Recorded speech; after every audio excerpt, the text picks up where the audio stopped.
आज की कहानी है अक्लमंद चिड़िया की। एक दफ़ा का जिक्र है। एक खूबसूरत से गांव में राजू नाम का एक शख्स रहता था। वो चिड़िया पकड़ने के लिए गांव से जंगल जाया करता था। एक दिन जब वो चिड़िया पकड़ने के लिए गया तो वो दाना डालकर एक दरख्त के पीछे छुप गया और चिड़िया के आने का इंतज़ार करने लगा। जैसे ही चिड़िया आई तो राजू ने भागकर उसके ऊपर जाल फेंक दिया और चिड़िया जाल के अंदर फंस गई। और राजू कहने लगा, वाह, आज तो लगता है बहुत महंगी चिड़िया हाथ आई है। जब चिड़िया ने ये सुना तो कहने लगी, ऐ भले इंसान, मुझे पकड़कर तुम्हें कोई फ़ायदा ना होगा।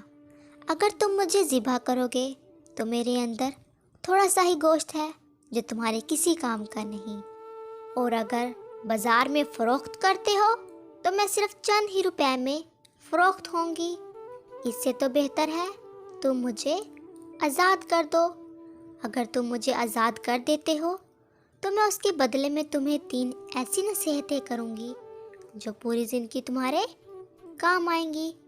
उसमें पहली नसीहत मैं तुम्हारे हाथ पर बैठकर करूँगी और बाकी 2 दरख्त की शाख पर।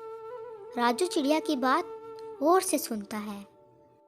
राजू कुछ देर सोचने के बाद चिड़िया को आज़ाद कर देता है और चिड़िया आज़ाद होने के बाद फूर से उड़कर राजू के हाथ पर बैठ जाती है और राजू से कहती है, मेरी पहली नसीहत ये है कि कभी दूसरों की बात पर यकीन ना करना, चाहे तुम्हें कोई कुछ भी कहे। राजू को पहली नसीहत करने के बाद चिड़िया फिर से उड़ती है और उड़कर दरख्त की शाख पर बैठ जाती है और राजू से कहती है, मेरी दूसरी नसीहत ये है, गुजरी हुई किसी भी बात पर कभी कोई गम ना करना। मेरे इस छोटे से जिस्म में 10 धर्म का एक मोती है जिसे बेचकर तुम बहुत अमीर हो सकते थे। राजू जब ये सुनता है तो परेशान हो जाता है और कहने लगता है, हाय हाय, ये मैंने क्या कर दिया। मैंने अपने ही हाथों तुम्हें आज़ाद कर दिया, हाथ लगे खजाने को खो दिया।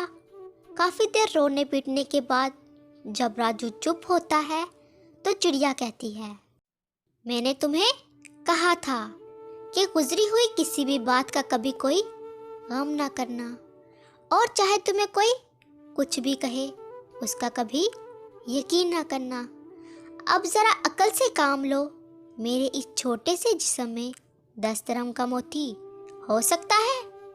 राजू कुछ देर सोचता है और कहता है, कह तो तुम ठीक रही हो, इतना बड़ा मोती तुम्हारे जिस्म में भला कैसे हो सकता है। राजू अपनी कमअक्ली पर शर्मिंदा होता है और चिड़िया से कहता है, वो तीसरी नसीहत क्या है। तो चिड़िया कहती है, पहली 2 नसीहतों पर कौन सा तुमने अमल किया जो मैं तुम्हें तीसरी नसीहत बताऊं। ये कहकर चिड़िया वहाँ से उड़ जाती है और राजू बेचारा मुंह देखता रह जाता है। प्यारे बच्चों, कैसी लगी आपको कहानी? अगर अच्छी लगी है तो जल्दी जल्दी हमारे चैनल को सब्सक्राइब कर दें, लाइक कर दें और शेयर कर दें।